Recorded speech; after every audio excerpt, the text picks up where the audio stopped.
Good morning, good afternoon, and good evening, depending on what time I got you here. I'm Eddie Searbaugh, and this is the Passion Podcast, or PORG for short.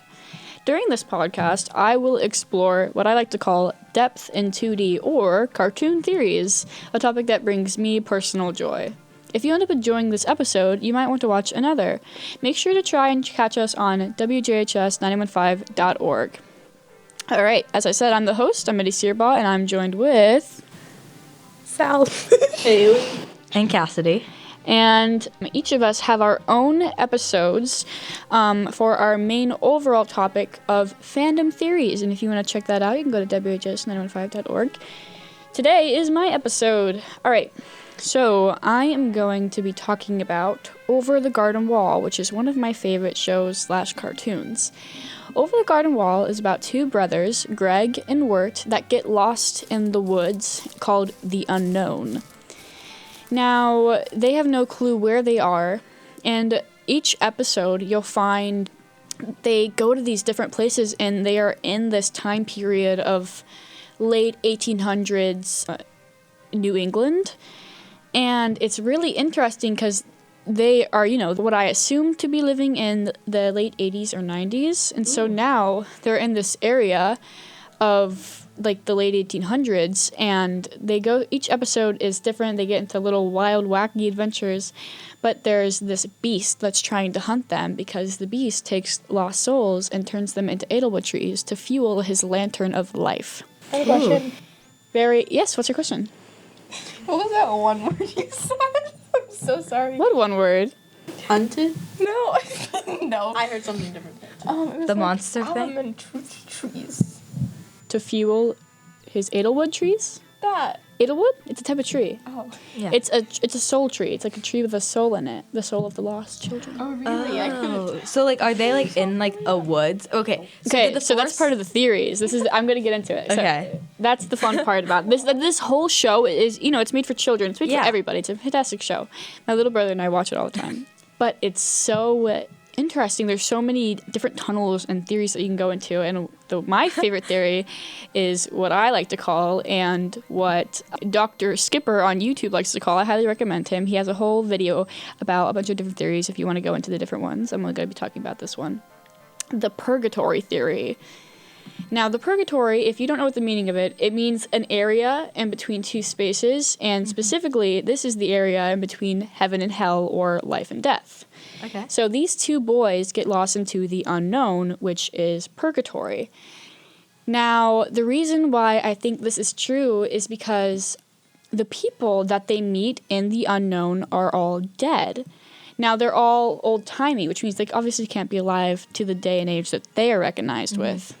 And in one of the later episodes, they are in their town, and they're in a cemetery, and there's a grave with the names of one of the people they met in the unknown. Oh my gosh. It was Quincy Endicott, a man with a tea company, and he's absolutely crazy. It's fantastic. And crazy people. And crazy people. Like the Mad Hatter. Yes. Oh, I love him. Now, the reason why this show is so cool, and the reason why I really like this particular theory, is because the whole show, a lot of people think, is based off of the poem Dante's Inferno, which is about a lost poet who gets stuck in the 9 layers of hell, and he has a guide named Virgil, and he's trying to find his lost love, Beatrice. Now, if you look at the characters of Dante and the main character, Wirt, they both have a similar style with a long pointed red hat, and they're both poets. Of course, Wirt is an aspiring poet. And Beatrice in Over the Garden Wall is actually a bluebird that helps guide them, not his lost love. His lost love would be Sarah, which is a girl from his old town who he wants to notice him because, romantic arcs. And so it relates very heavily to the poem Dante's Inferno. In each episode is a different layer of hell, and it's really interesting how it all works out in the end. And I really like the idea that it is all purgatory, because at the very last episode, this is going to contain spoilers. If you haven't watched it, they get fished out of a river, and people assumed that when they fell it, because they both remembered what happened. Both of them separately remembered what happened when they woke up in the hospital. Yeah. People assumed, what if they had just died in the unknown or in that river, and now they're in heaven? Like, that's where they are instead of actually being alive and home. I personally don't think that they died. I think that's, I don't know, dark, and I don't want to have to deal with that emotionally. So I think that they just ended up home and alive. I feel like that could also be like maybe they like were going to die and they were dying, but then like they got saved because like they got pulled out of a river. It was almost like a test. Because the whole point is the beast traps lost souls, right? Yeah. He's trying to find them to turn them into Edelwood trees to fuel his oil.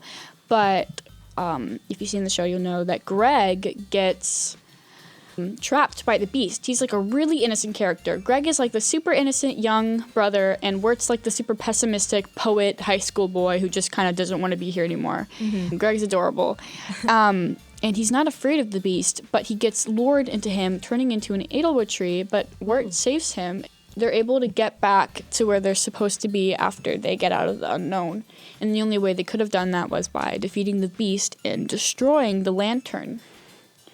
So, yes, that is definitely my favorite theory about Over the Garden Wall. Some honorable mentions is that the beast is actually based on a Wendigo, which is a Native American beast. So scary. So I heard about Wendigos from My Little Pony, but it was a completely different creature. I heard it from Something Scary on YouTube. They also have a podcast. I listened to it. Yeah. I heard it from like Little plug. a TikTok where it was like she lived in the woods and like she was visiting her grandparents or something, or she was walking along a trail with her dog and she heard like something calling her name like behind her, and she turned around, she didn't see anything, but like apparently you're not supposed to let them know that like you're there, like that you hear them, so you're just supposed to keep on walking. You're not supposed to run, you're not supposed to do this, like you're just supposed to like just like ignore it.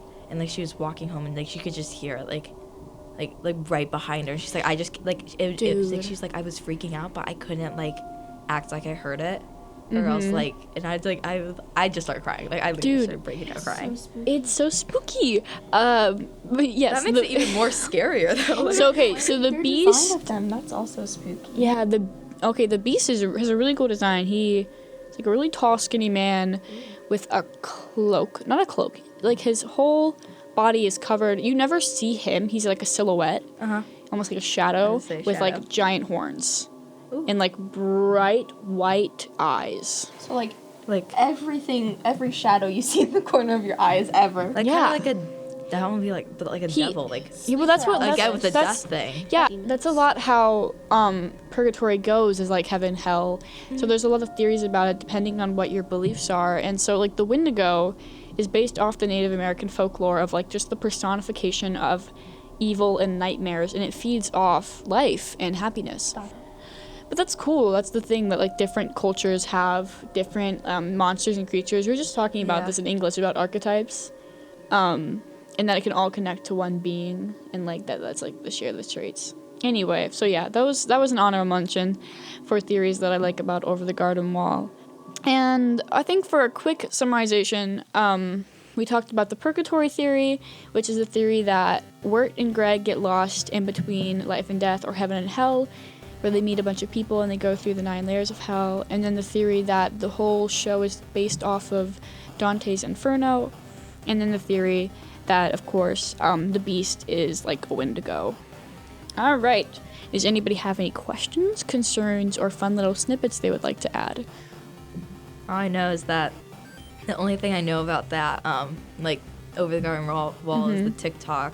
That's a rock fact. Oh, little Greg. He is a sweetie Is he the pie. youngest one then? Yes, he has a little teapot on his head. This takes place during Halloween. That's when they get lost. They were trick-or-treating. And they got lost. And they were going to go to a party, and then they ended up going to a cemetery. When they climbed over the garden wall, they fell into the river, and then they were in the unknown. I love that. Like, I that's know. Like, I highly recommend it. It's so good. Genuinely. Nice. All right, I think we're going to wrap it up. I hope you all enjoyed this episode of Fandom Theories, with my topic being depth in 2D, cartoon theories. Make sure you check out my other members' episodes. Can you all say your names again? So, Haley, Cassidy. because they have also really interesting fandom Sorry, I theories. just looked up Greg. He's so adorable. He is so adorable. Anyway, and as you can see, my friends haven't even seen it, but they already like it. So I highly recommend watching it, and you can get obsessed with the theories with me. So yeah, if you want to give us another listen, check out our podcast at wjhs915.org. I hope you have a great day, evening, or morning. And bye. Bye.